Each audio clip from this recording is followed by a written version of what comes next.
வணக்கம் மாணவர்களே. காணொளியில் உங்களுடன் இணைவது உங்கள் தமிழாசிரியை ராதா. சென்ற காணொளியில் பாடம் 15 எழில் கொஞ்சும் அருவி என்னும் தலைப்பில் ஒகேனக்கல் அருவியின் அழகை பற்றி பார்த்தோம். இப்பொழுது அதன் தொடர்ச்சியை பார்க்க உள்ளோம். அதாவது சென்ற காணொளியில் அங்கவை சங்கவை என்ற இரு பெண்களும் அவர்களுடைய சித்தப்பா சித்தி வீட்டிற்கு சென்றனர். அங்கு ஒகேனக்கல் அருவிக்கு சுற்றுலா சென்றதை பற்றி கலந்துரையாடிக் கொண்டிருந்தனர். அதன் தொடர்ச்சியை இப்பொழுது பார்ப்போம்.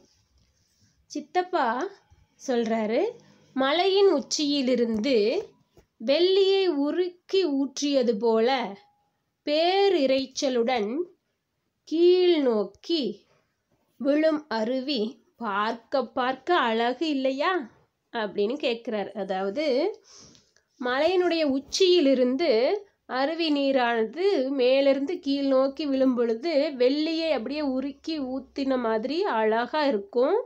அது பார்க்க பார்க்க அழகு இல்லையா அப்படின்னு கேட்குறாரு. அதுக்கு பாருங்க, மேலிருந்து இந்த அருவியிலிருந்து ஊற்றக்கூடிய நீர் பாருங்க, பாறை மீது மலை மீது இருந்து தரையை நோக்கி மேலிருந்து கீழாக ஊற்றக்கூடிய விழக்கூடிய தண்ணீர் பாருங்க எப்படி இருக்குதுன்னு.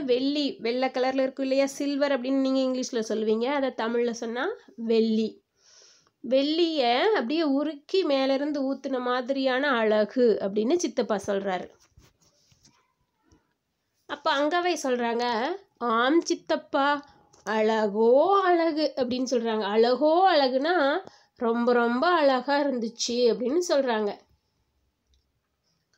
அப்போ சித்தப்பா சொல்கிறாரு, அதற்கு ஒகேனக்கல் என்ற பெயர், அதாவது அந்த அருவிக்கு ஒகேனக்கல் என்ற பெயர் எப்படி வந்ததாம் தெரிந்து கொண்டீர்களா அப்படின்னு கேட்குறார்.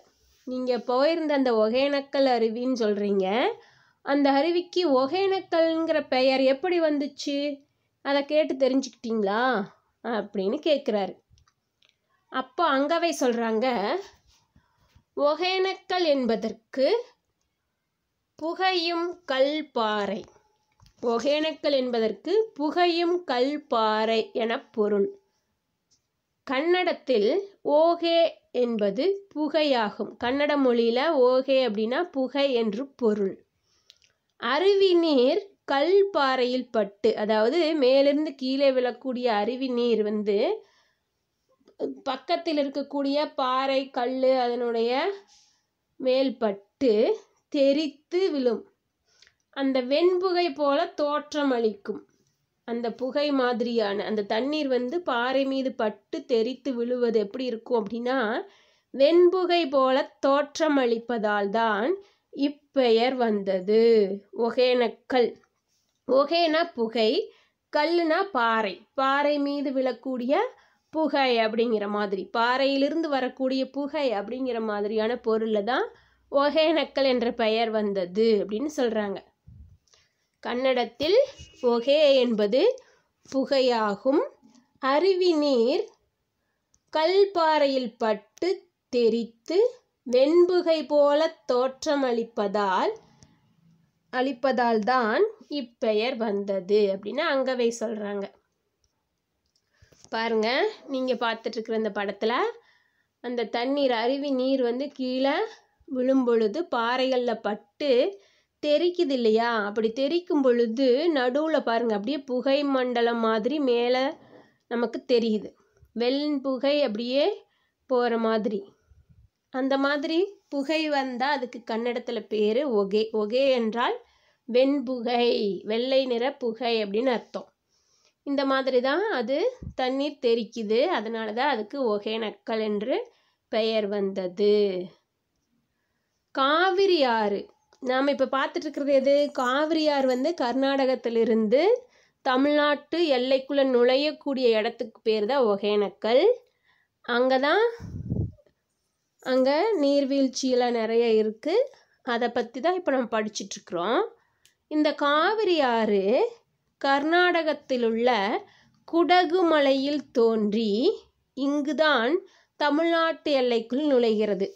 அதாவது காவிரி ஆறு தோன்றக்கூடிய இடம் அப்படின்னு பார்த்தோம்னா கர்நாடகத்தில் குடகு மலை அப்படிங்கிற ஒரு இடத்துல தோன்றுகிறது.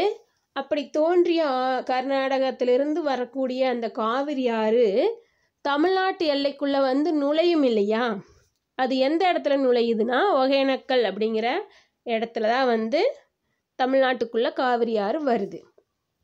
பாருங்க, இப்போ நீங்கள் பார்த்துட்ருக்கிறது குடகு மலை. இந்த மலையினுடைய உச்சியில் பாருங்க, இப்போ நீங்கள் பார்த்துட்ருக்கிற இடத்துல ஒரு இடத்துல இருந்து காவிரி ஆறு தோன்றி தண்ணீர் அப்படியே வழிந்து ஓடுகிறது. இயற்கை இது. நாம் இவ்வளோ தண்ணியை உருவாக்க முடியுமா? உருவாக்கணும் அப்படின்னா எப்படி?